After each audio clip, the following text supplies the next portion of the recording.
嗰時工作咗1年之後咧，我就繼續去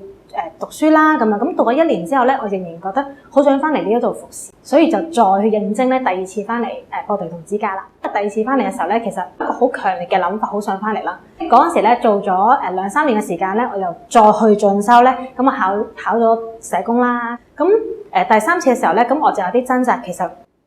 會有啲新嘅發展咧，即係工作上嘅發展啊，或者服侍嘅發展咧咁樣。咁我嗰陣時就開始去祈禱求問神。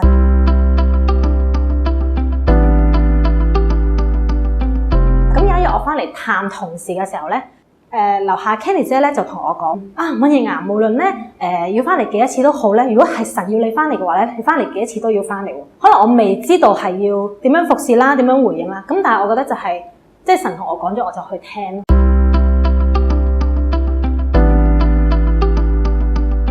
我覺得係可以喺佢好幼小嘅時候俾到好多關心佢啊，即係可以俾佢黐下，可以俾佢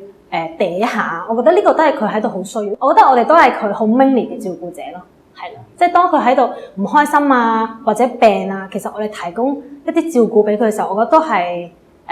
俾緊佢溫暖咯。我哋都會同一啲相熟嘅教會合作啦，咁佢哋係會嚟我哋呢度咧，可能帶我哋啲小朋友去行山啦、BBQ 啦，有一啲親子嘅家庭，同啲家長一齊上查經班啊，或者同我哋會一齊開小組啊，同我哋嘅家長其實建立關係啦，希望都可以將福音帶到佢哋嘅家庭裏邊啦。